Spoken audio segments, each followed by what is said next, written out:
There's a story that's been brewing. It's been percolating. And along with pregnant pauses, here's another thing that intellectual podcasters do. They break out the thesaurus and they say the same word or they say different words that mean the same thing. You could have said alternate words. Multiple different words. Oh, okay. Anyway, so Vince McMahon, we all knew that he was a scamp. He was maybe not a great boss to have if you have a nice ass.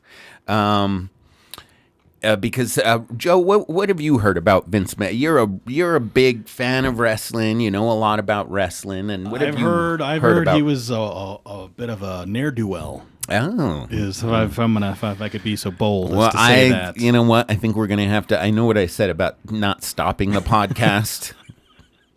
But I think we're going to have to. That was a nice start all over. Act like we're in the first 10 minutes, will you?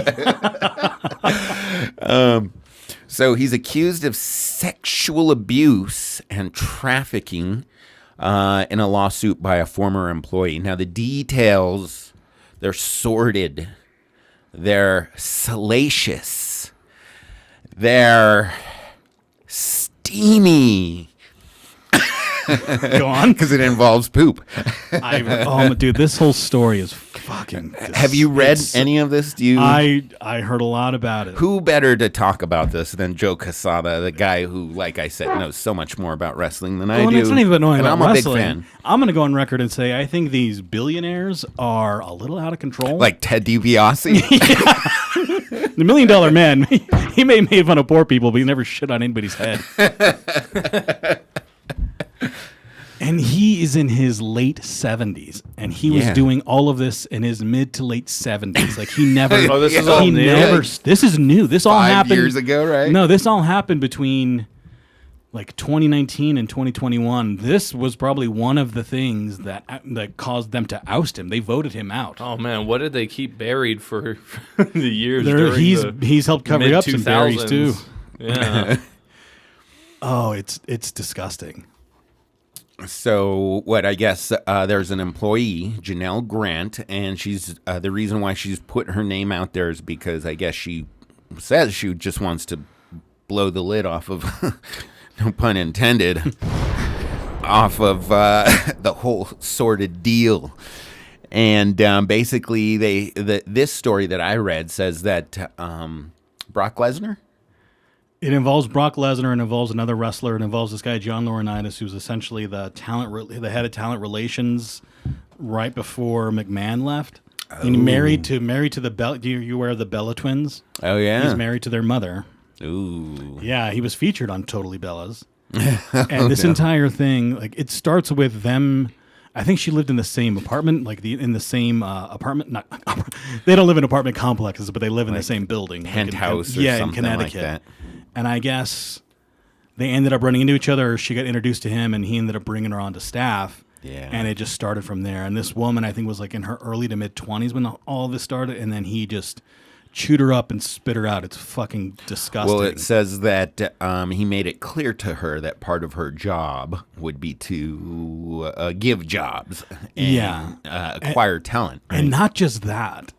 Like, he would walk around and show nude pictures of her to wrestlers around the locker room, and then he made her send videos of herself. There was one wrestler that was on one of the ring, a former UFC champion that you were trying to retain that really narrows it down. And who had stomach problems. Oh, it didn't work. Oh, there we go. And he made her send videos to him in a way to coerce him to stay, and offered her up to him as a way of like saying, "Hey, you stay, you can get some of this too." Huh. It's like the entire thing is. That's what I read too. Yeah. And what about the threesome where he pooped on someone's head? Did you know any of the details of that? Well, John, as somebody with a leaky prostate, can you elaborate on how that would happen? You eat too much oatmeal, maybe. Or maybe you have too much fruit. You're 78. Or you're 78 who was and all he your in the stools threesome are with? loose. Was it him and... I thought it was her. Well, yeah, but shut up, John. But who was the third? I don't know. Does it? I don't think it says. Was it the Brooklyn Brawler? No, I'm not sure who. Maybe it was. Who would be the worst one? Doink the Clown? That would be pretty bad. I would. So I guess this all calls into question. Did they go too far? Did they go too far? In asking someone to have sex as part of employment? Did they? Is that an honest question? John, how have you stayed here for so long? Well, hey, I didn't say it was right, but I didn't say it was wrong. Can you scroll down a little bit, Alan? Let me just scan for details and see if this says anything else. And then if you have a history of this kind of stuff like Vince McMahon does, This isn't his only one. No, he had settled another one, right? He settled another one with like a paralegal. He did this, and then he has a long history of all of this for years and years and years. He covered up a murder for Jimmy Snuka. Like, it goes far back. Oh yeah, Jimmy Snuka. I think I did a bit one time where I was like, she just was running and she fell and then she hit her head and then she just kept hitting her head and then that was the end. And You don't use and you don't use that bit anymore? No, no one knows who Jimmy Snuka is. There's no 50-year-old men out in the audience, Joe. But do you think they waited? Because you brought this up earlier, Joe, that they signed that Netflix deal. What was that? Not just that, but then $500 million. They signed the Netflix deal. They had the merger. Like they made a huge 10-year step. deal. They made a huge step in ousting him before. They made a huge step in ousting him before the merger, which he pretty much took it upon himself. He's like, you know what? Like if you're gonna kick me out, then I'm just gonna sell the whole thing. So they ended up selling the whole thing. They merged with TKO, and then they kind of put him on. They took him totally off everything. Oh yeah. So they took him off the creative team. So pretty much he's just a figurehead. And then WWE did a quote unquote internal investigation and they're like, well, he's not on staff anymore, so it's fine. Did the Federal Investigation Committee do it? It's like two guys in buff shirt, two buff guys in shirt. no sleeves. We have found no wrongdoing on behalf of Vince McMahon. Here's our legal team headed by IRS. I wonder why the $1 billion man didn't just buy out the company, or even the $1 million man. Now there was a $1 billion man, wasn't? No, it's Vince. Vince is well. There was the the Billionaires Club, right?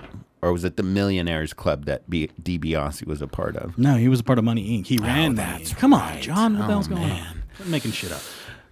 So according to the lawsuit, after McMahon's wife learned of his relationship with Grant, Grant was abruptly pressured to resign from the WWE and forced to sign an NDA days before a major financial deadline for the organization under the guise that Mr. McMahon would protect her financially and reputationally. So yeah, I guess they kind of forced her to resign because of it. Well, I guess she didn't care that she was having to fuck other wrestlers. She's like, but you can't fuck my husband. Oh, you're Linda McMahon. Can you scroll down? I want to see if there's resolution. What's the resolution on this story here it's from going to Variety? So it's going to trial. So it'll take maybe a half a year for us to see him in court, or